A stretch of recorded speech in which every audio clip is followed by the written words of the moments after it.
Ancam Kapolri Dioli Payubara minta fee 15 triliun. Kalau nggak ada, kita gugat. Saya pingin minta dong jasa pengacara dari negara. Ya, paling nggak 15 triliun ya. 15 triliun biar kita bisa poya-poya. Lama kerja capek loh. 5 hari nggak tidur, bayangin aja. Kalau nggak dikasih ya saya gugat negara. Bukan karena pengacara itu dia mengaku. Karena apa yang dilakukan oleh penyidik, apa yang dilakukan oleh tim sus, menyampaikan kepada dia, kasih orang tuanya didatangkan, adalah upaya untuk adalah upaya membuat dia untuk terbuka, bahwa ancaman hukumannya cukup berat, jadi jangan tanggung sendiri, sehingga dia secara sadar membuat pengakuan. Nah, jadi jangan orang tiba-tiba ditunjuk sebagai pengacara untuk mendampingi pemeriksaan, terus dia ngoceh di luar, seolah-olah pekerjaan dia, itu kan nggak fair. Jadi kerja-kerja pengacara ini kita kerja-kerja berdasarkan undang-undang.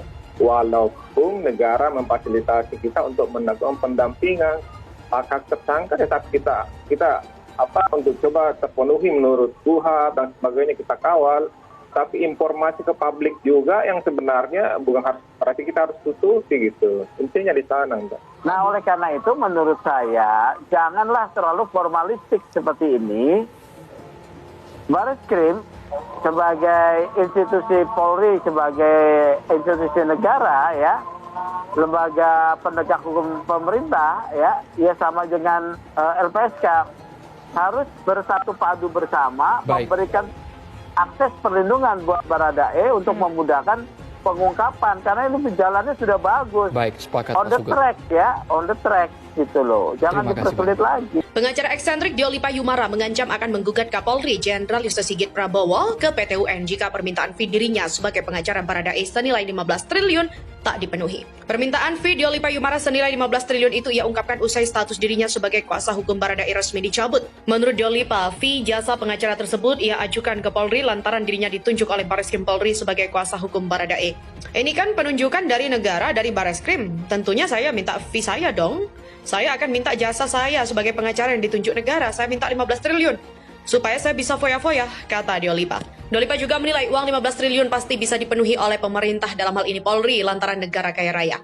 Adapun jika permintaan fee tersebut sebesar 15 triliun tak dipenuhi, maka ia menegaskan akan menggugat pemerintah. Ancaman gugatan itu, kata Dioli Pa, ia tujukan kepada Kapolri Jenderal Listio Sigit Prabowo, Wakapolri maupun juga Presiden Jokowi. Kapolri kita gugat, semua kita gugat, Presiden, Menteri, Kapolri, Wakapolri, semuanya kita gugat supaya kita dapat ini kan sebagai pengacara secara perdata.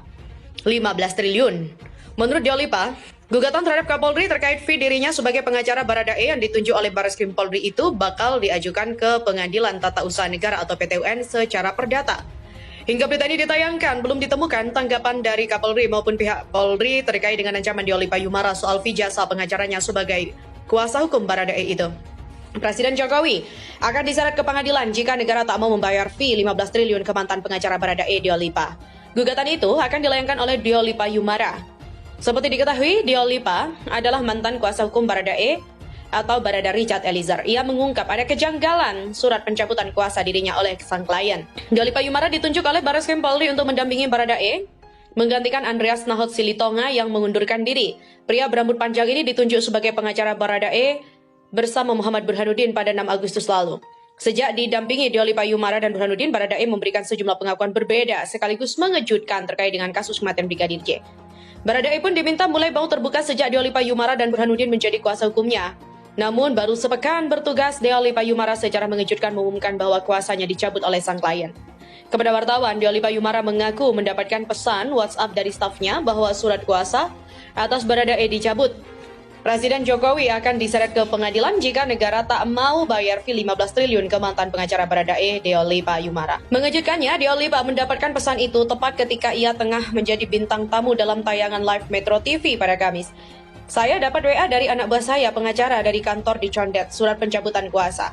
Saat mendapat pesan itu, Dioli Payubara mengungkapkan ada yang janggal dari surat pencabutan kuasa yang diterimanya itu. Tapi surat pencabutan kuasa ini tulisannya diketik. Tentunya posisi Eliezer nggak mungkin mengetik, wong dia ditahan, diketik baru dia tanda tangan. Dirinya kemudian melanjutkan membaca pencabutan surat kuasa itu yang bertanda tangan di bawah ini, saya Richard Eliezer Pudihang Lumiu, terhitung 10 Agustus 2022 mencabut kuasa yang telah diberikan kepada Dioli Payubara dan Muhammad Burhanuddin.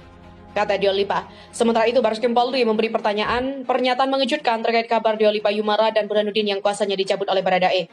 Atas keputusan pencabutan kuasa sepihak dari Polri, Diolipa mengaku akan meminta uang 15 triliun kepada negara. Namun ia tak menjawab ada atau tidak kontrak kerja dengan bayaran 15 triliun itu. Hanya Diolipa menegaskan dia ditunjuk negara untuk mendampingi Baradae. Diolipa juga menegaskan akan menggugat Presiden Jokowi, Kapolri Jenderal Listio Sigit Prabowo dan juga Wakapolri Komjen Gatot Edi Pramono. Dia mengaku akan memperjuangkan haknya secara perdata di Pengadilan Tata Usaha Negara. Mantan kuasa hukum Baradae gugat Presiden hingga Kapolri buntut pencopotannya sebagai pengacara. Mantan kuasa hukum Barada Richard Eliezer atau Baradae bakal menggugat Presiden Jokowi hingga Kapolri Jenderal Sigit Prabowo buntut pencopotannya sebagai pengacara Baradae. Dia menuturkan bahwa mereka menggugat negara membayarkan fee atas jasanya sebagai pengacara Baradae senilai 15 triliun. Apalagi penunjukan dirinya sebagai kuasa hukum berasal dari Barreskrim Polri. Lebih lanjut, Diolipa menambahkan bahwa gugatan itu nantinya akan didaftarkan ke Pengadilan Tata Usaha Negara atau PT-UN. Dia meyakini bahwa negara bakal menyanggupi permintaan tersebut. Diberitakan sebelumnya, Barreskrim Polri membenarkan bahwa Baradae telah mencabut surat kuasa kepada dua pengacaranya yaitu Diolipa Yumara dan juga Muhammad Burhanuddin. Direktur Tindak Pidana Umum Barreskrim Polri, Brigjen Andi Danjadi mengatakan pencabutan surat kuasa tersebut dibuat oleh Baradae. Andi menuturkan bahwa Diolipa dan Burhanuddin sejatinya merupakan pengacara yang ditunjuk oleh penyidik Polri. Tujuannya mereka mendampingi pemeriksaan Baradae seusai pengacara sebelumnya mengundurkan diri. Sebagai informasi, Diolipa Yumara dan Muhammad Burhanuddin dicabut kuasanya sebagai pengacara Baradae. Hal itu diketahui dalam surat pencabutan kuasa yang tersebar di sosial media. Pencabutan surat kuasa itu berupa foto surat pencabutannya ditandatangani Baradae dan ditandatangani di atas materai. Baradae telah mencabut kedua kuasa hukum itu terhitung sejak Rabu. Untuk selengkapnya, berikut ini adalah isi surat pencabutan kuasa berdasarkan yang dibacakan oleh Diolipa Yumara. Yang bertanda tangan di bawah ini saya Richard Eliezer Pudihang Lumiu. Dalam hal ini menerangkan bertindak sebagai diri sendiri, selanjutnya disebut sebagai pencabut kuasa. Dengan ini menerangkan bahwa terhitung tanggal 10 Agustus 2022 mencabut kuasa yang telah diberikan kepada Diolipa Yumara SHP SPSI dan Muhammad Burhanuddin SH advokat pengacara.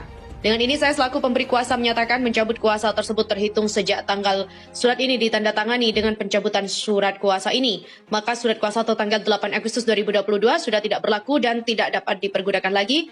Dan karenanya advokat dan konsultan hukum pada kantor Law Office Diolipa Yumara dan Burhanuddin Associated, Counselor of Law tidak lagi memiliki hak dan kewenangan untuk melakukan tindakan hukum dalam hal yang sebagaimana tercantum di dalam kuasa itu.